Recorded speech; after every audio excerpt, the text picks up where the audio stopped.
Education opens doors for the gospel, bringing hope to dark places and sparking lasting change around the world. At Teach Beyond, we're reaching the nations through education. This is Transformed and Transformational, a podcast from Teach Beyond. I'm Kian. And I'm Heather. We're exploring how the gospel transforms us and overflows to impact classrooms, communities, and the world. Let's jump into today's conversation.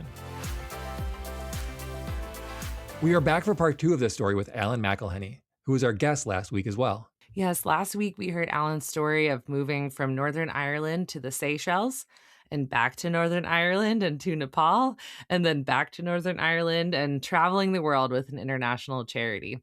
And through all those different experiences of meeting children around the world and being involved in educational environments, Alan's heart was stirred toward action. And today we get to hear part 2 of that story, which is the origins of what is now known as Open Schools Worldwide. So if you haven't heard part 1 yet, go back, listen to Alan's story about what brought him to this point.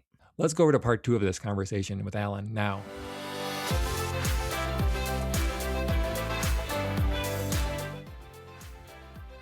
Well, last week, Alan, we heard your story, but we're picking it up now as the story of Open Schools Worldwide really takes shape. And you mentioned last time that you had gotten back in touch with an old contact, Phil Rennicks, and found that you both happen to have the same vision for at-risk children and began a program that was out of the Association of Christian Schools International at that time. So as we're getting started today, can you share with us about that vision for open schools that you and Phil had? Yes. Well, we were just aware from both of us from our travels that there were lots of children who were just not getting education and who were struggling because of that. And we were also aware that there were Christian schools around the world.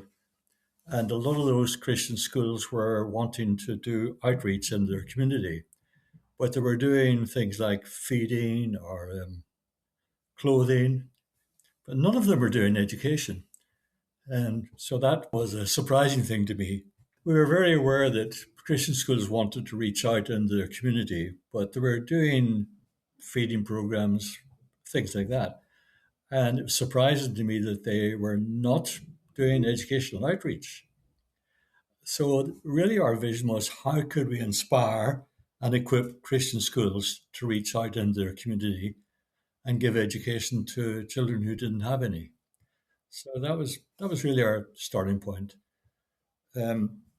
On top of that, I mentioned in our last talk about the table with 4 legs that didn't balance. And in education, there's a very simple model. You've got your vision as one of the legs. You've got your people, your children, the learners, the teachers, the parents, the community.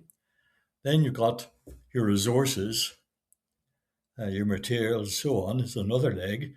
And then you've got your methods, which is your 4th leg, how you deliver. And those 4 are interconnected.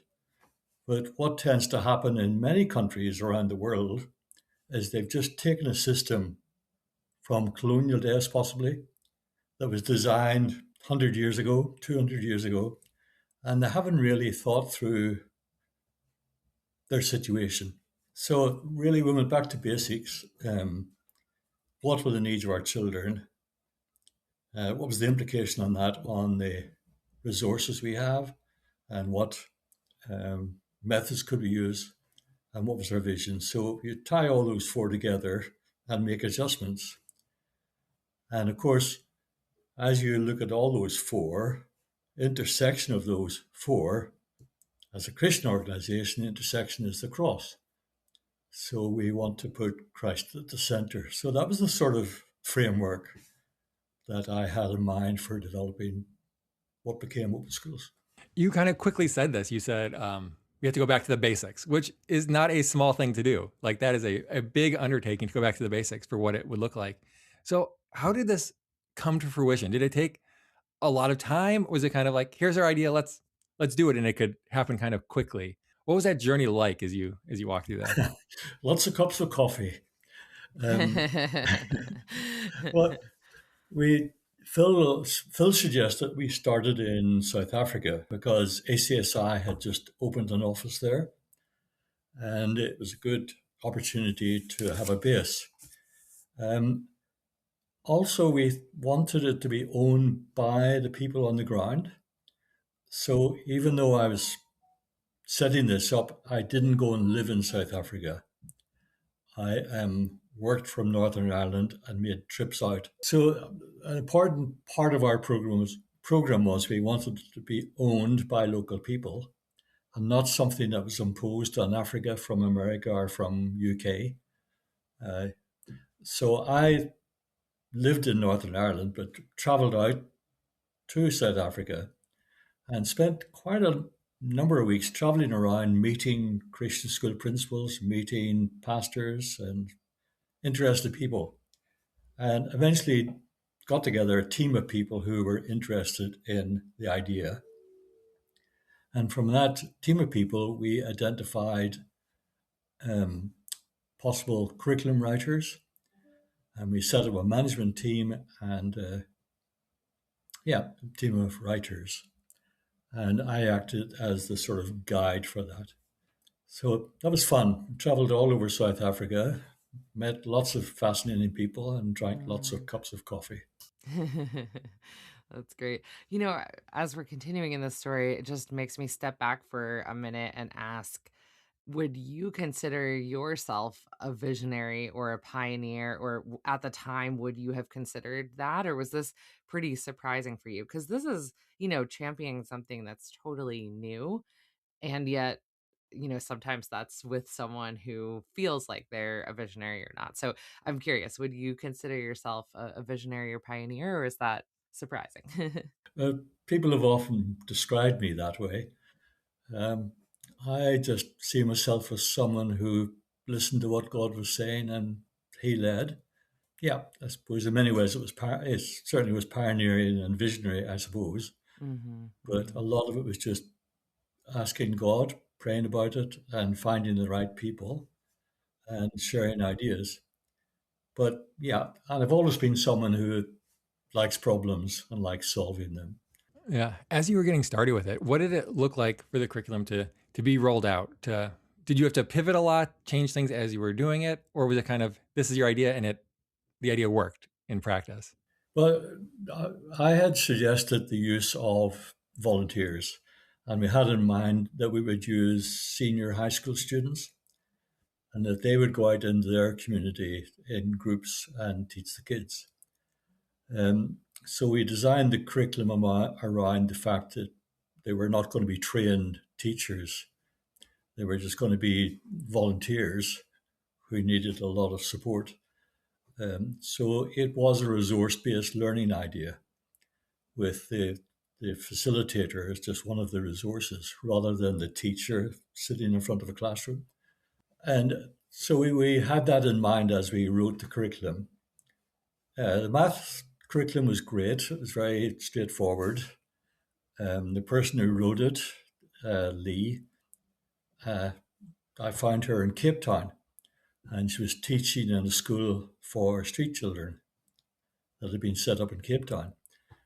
She was fairly fresh out of teacher training, and within a few weeks of her starting working in that school, she threw out all her training and rethought how she had to approach street kids. So she brought a whole new approach to the teaching of maths from her experience in that school for street kids.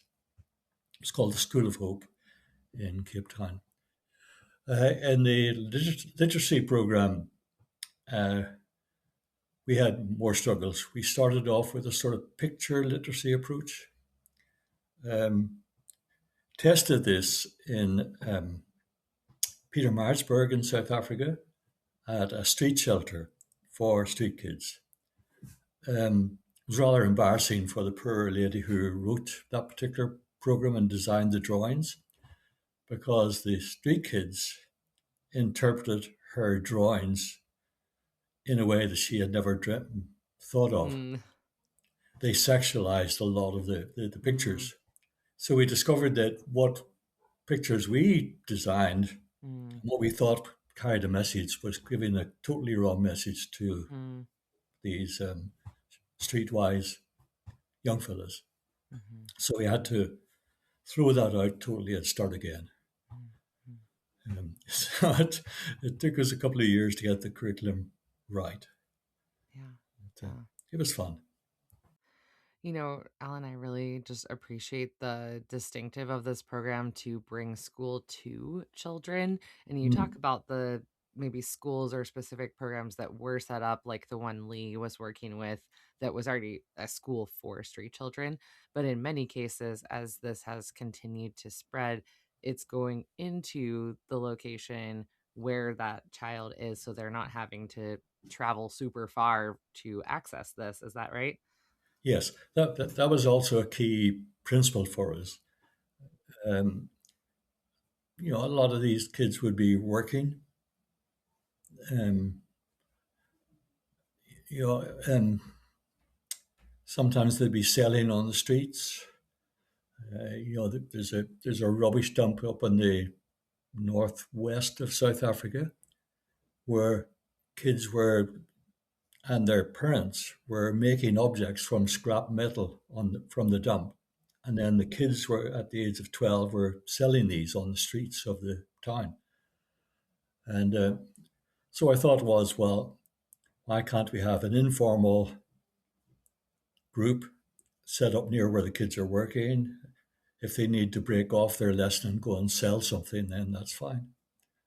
So we wanted to bring school to the kids and make it as easy for them as possible. Yeah.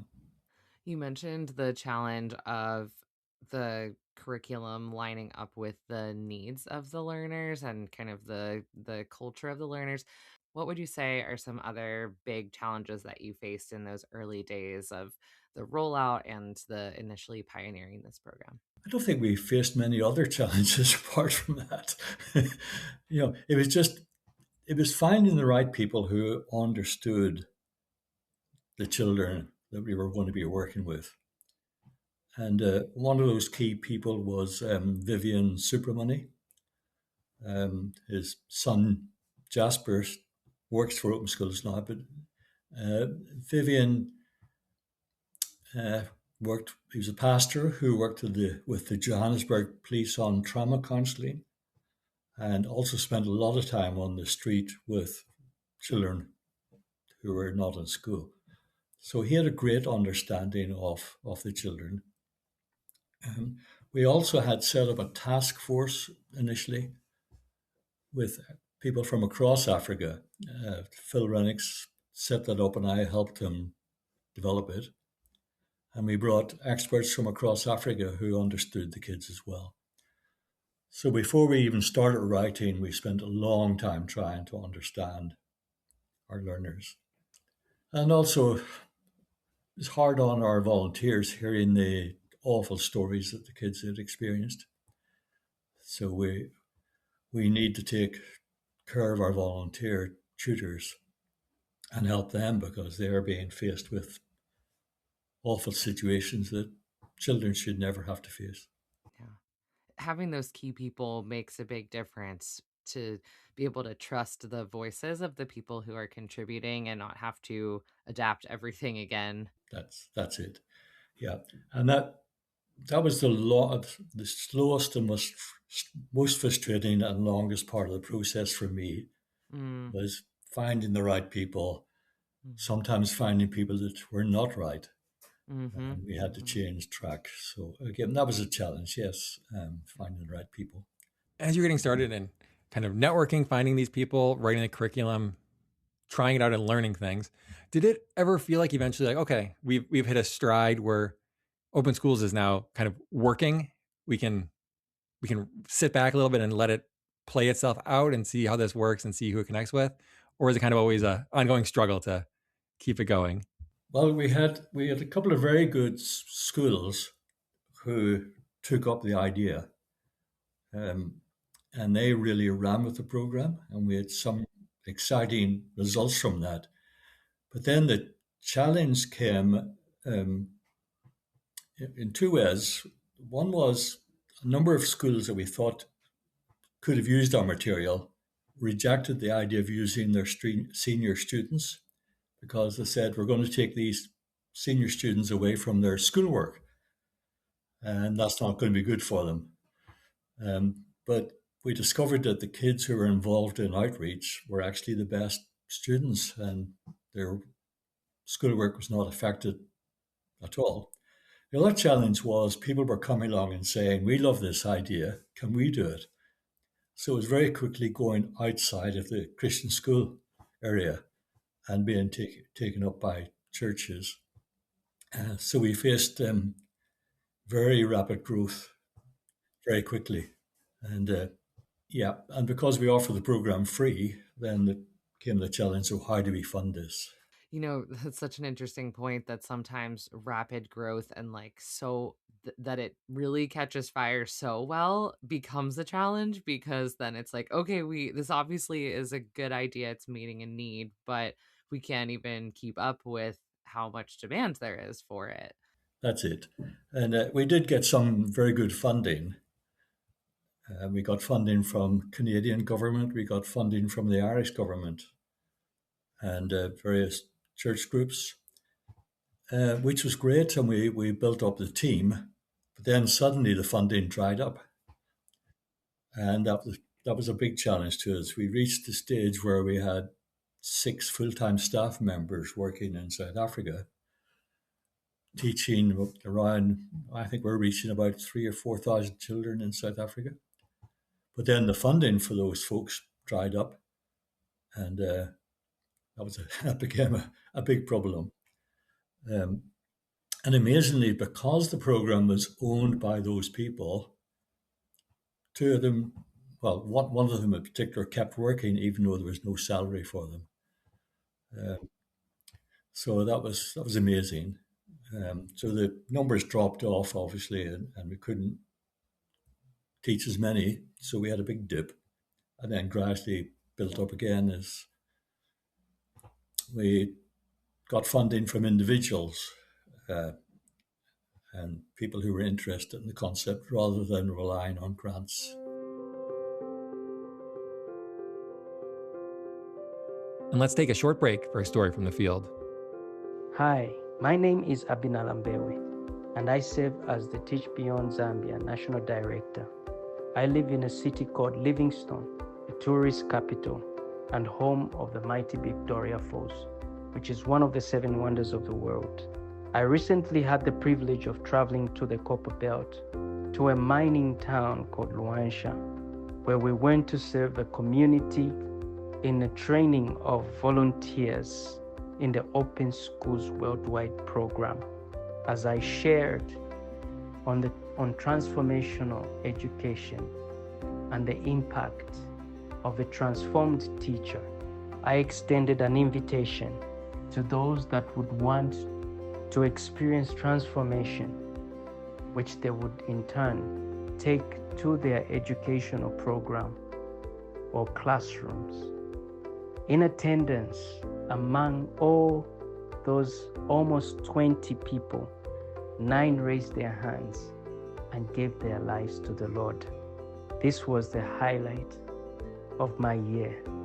I was so fulfilled and so filled with joy to see the impact of such a training in the kingdom of God, and look forward to the ripple effects as they take this transformation into their educational program and in the classrooms, in the communities, in their families. This is what we are called to do. And I thank God that He has made me a part of it. Now back to our conversation.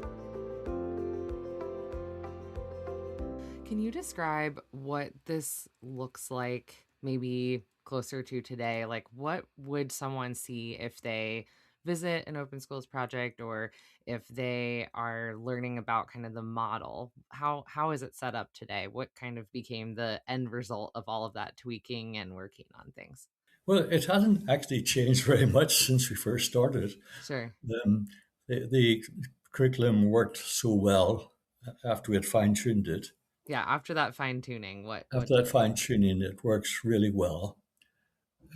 So in the literacy program is based around stories, And the stories, there are sounds identified through the story. So children hear a story, identify a sound they're hearing a lot of, and then they learn to write that sound and to identify it and then put sounds together. But the stories are also based around experiences that marginalized children have.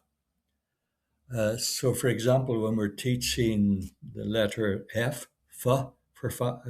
we talk about father, friends, and you can bring up discussions about friendship and father and the lack of fathers, which is common for so many of the kids.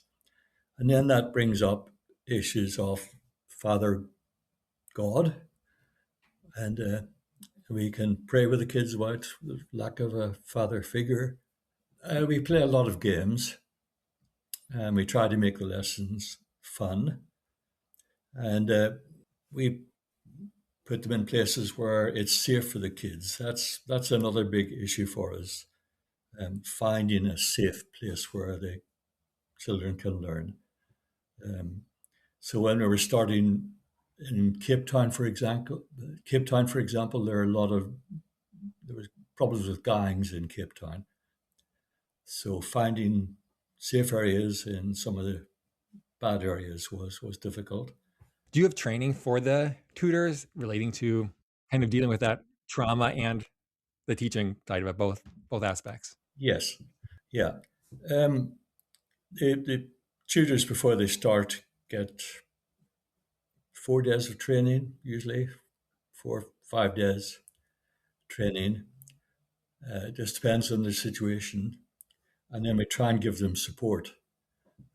So we have country directors um, who will visit their volunteers and just make sure they're teaching well, but also look after their health in a way, their mental health, spiritual health.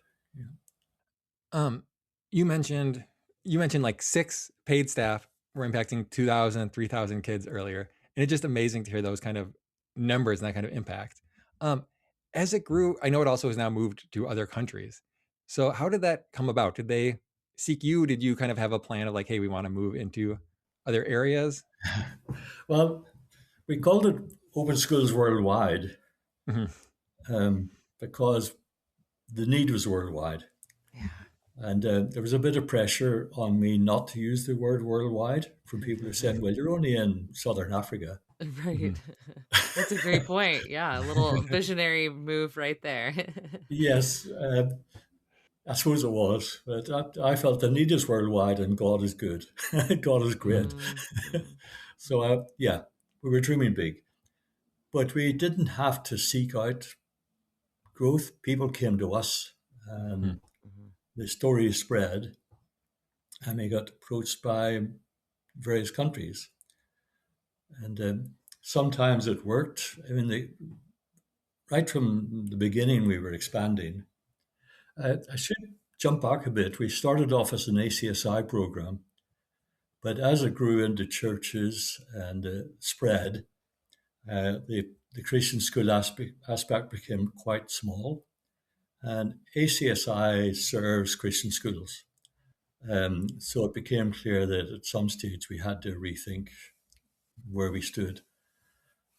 And we also did a lot of work with Transworld Radio at one time. We were hoping to broadcast lessons. So ACSI and Transworld Radio were our sort of founding partners. And they agreed that we had a meeting with them and we became independent as Open Schools Worldwide. Well, that just enabled us to go beyond the Christian school environment and reach more and more churches and go into more countries. And some of the countries we went into in the early days, we didn't get the right people. Mm. So we had spread quite a bit across Africa, but we couldn't find the right people. And then Mhm. we had to withdraw.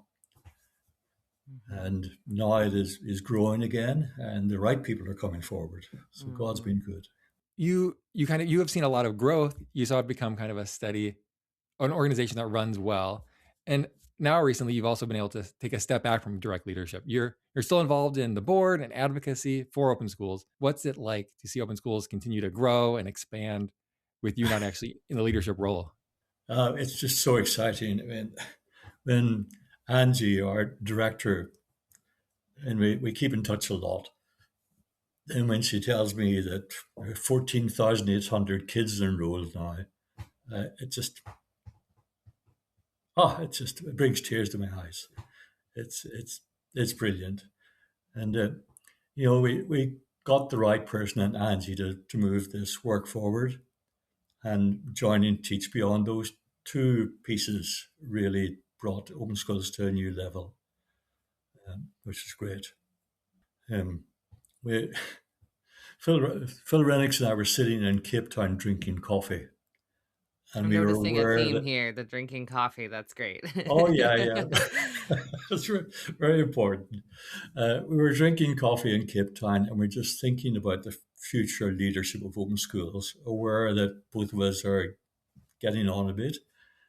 And as we were sitting chatting, Phil turned to me and said Angie, and I turned to Phil and said Angie at the same time, because we both known Angie from her work in ACSI, Wow. and Yeah. her name came into our minds just together. So, Yeah. and that's Yeah. been a great, a great move. Yeah, as we said, adding the right people to the team or having Right transition people. of leadership is so key. And I think about, how key it is to know when it's time to hand off the leadership. It's not that your work and involvement is done. You're still Uncle Alan to those many thousand children, but to know that, okay, my role is shifting and changing takes wisdom and discernment and intentionality. And it certainly is maybe, I don't know if easier is the right word, but it's a little easier when you know there's someone who's right for the job who's stepping into that That's it. leadership too, right? That's it. Yeah. Yeah. And I have to remember our age as well. I'm 81, so can't We'd just run never around. know, Alan.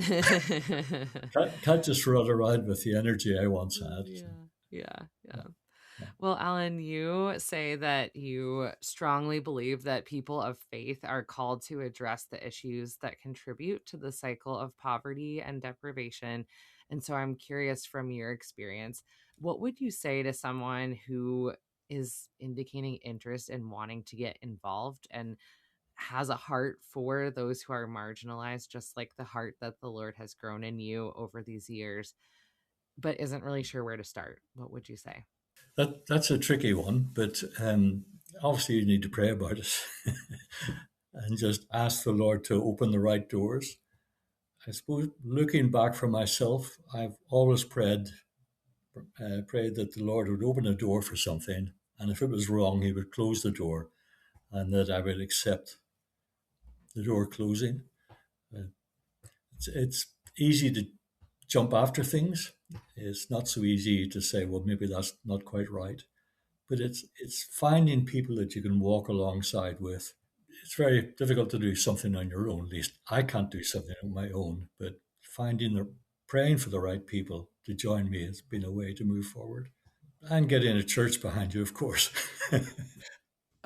Yeah, I love that you mentioned it's easy to jump after new things, which I feel like some people have that problem where they're too quick to jump at new things, and some people have the other problem where they're too slow to try new things. So I love the idea of just either one of those. It's important to find somebody to walk alongside with as you go. You mentioned you were 81, so now at this age, with all this new wisdom you have over the years, and then looking back at your younger self, like we've kind of gone through your story, I'm curious what you'd want to tell yourself at age 20 about what you wish you could have known.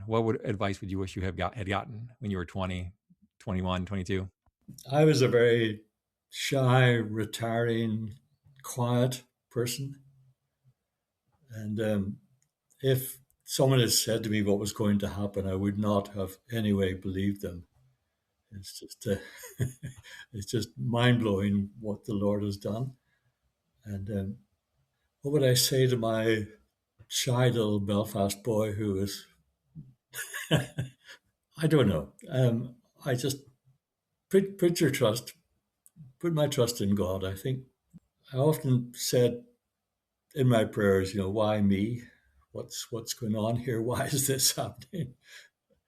and stepping out then in faith that it was the right thing to do, and praying that the door would close if it was wrong. So, When you say why me, what does that question mean? looking at myself back in my early 20s, I was very retiring, very shy. Um, I hated going into a room of people. I still find it difficult to talk, believe it or not. um, yeah, I just had no confidence whatsoever. And God has given me that over the years.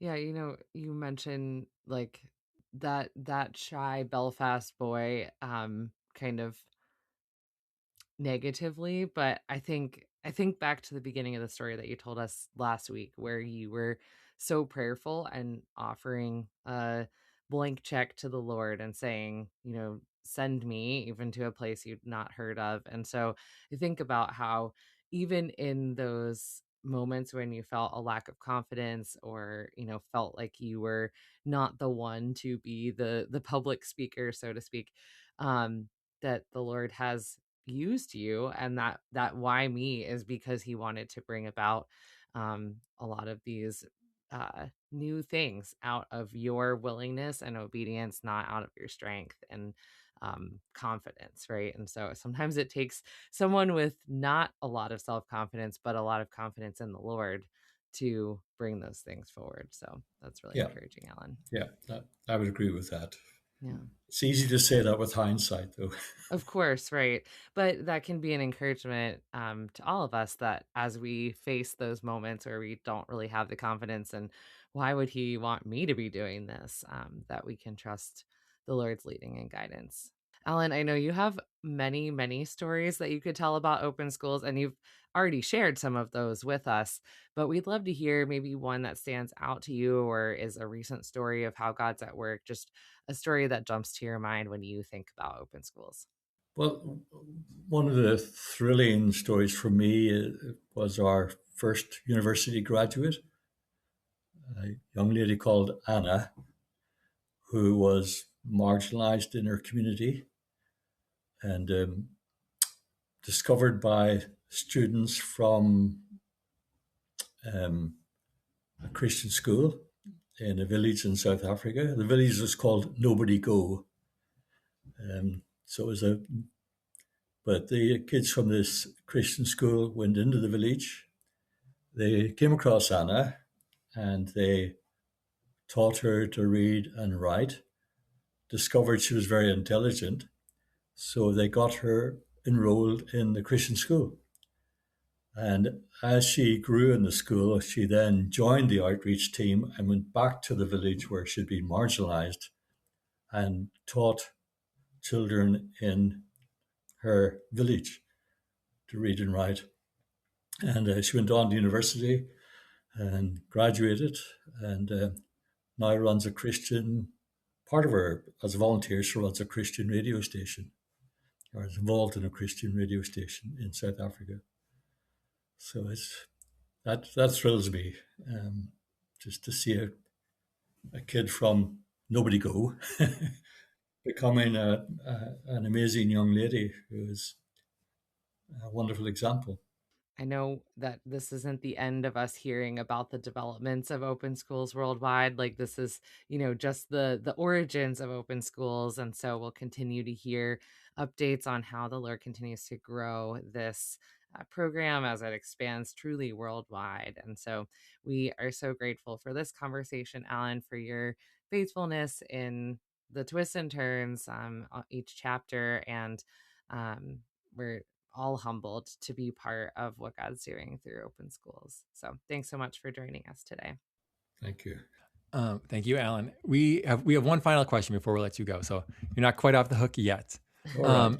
Yes. Every week on the show, we ask our guests one big important question of what's one thing that's changing your life right now. So it can be something big or small, heavy, serious, or just kind of light. I'll go first, and then Heather, so you get a little bit of time to think about it. And the thing that's changing my life is something I've done for the new year. Is I have little printed out a calendar of the whole year, and I've been going in and like shading colors for different things I'm doing. So how the day's going, how I'm feeling, activities for the day. So trying to just track things, and I'm trying to track it visually so I can look back at the year and see trends and things. So it's been fun. That's We'll see. I'm cool. only short into it. So we'll see how it goes. That would be really cool to look at visually if it's just the whole year and like, oh, there's a lot of Mm. blue. I hope that's Yes, something good. exactly. Oh, that's great. Well, Alan, I feel like you'll like this one. You both will. I ended up doing a road trip with my brother's family for Christmas to my parents' house and back. I'm the halfway point for my brother's family to get to my parents. And so they picked me up on the way. So it was my first time road tripping with them. They've got 3 kids, 4 years old and younger. And so I was in the back seat, the way back of the van next to my 4-year-old nephew. And it was just so much fun. There's, the antics of toddlers and preschoolers, and the rear facing baby, the 1-year-old, is like looking straight at me and just so happy that she has a face to look at. So it was a great trip, and also great to have time with my parents as well. So that's what's been changing my life lately. I hope we get to do it again sometime. That's great. What about you, Alan? What's been changing your life lately? Well, yeah, I've always enjoyed singing in choirs and playing the organ. Yeah. And now that I live in England, I've been able to go to some of the big cathedrals, Canterbury Cathedral and Salisbury Cathedral. And one of the choirs I sing in sings Song Evensong. Every 2 months we do a special service. So I'm from a nonconformist background, and I'm used to a mixture of hymns and modern worship songs. But to go to a 1,000-year-old building where people have been praying for 1,000 years and to listen to beautiful music and catch something in the majesty of God has really been a new experience for me.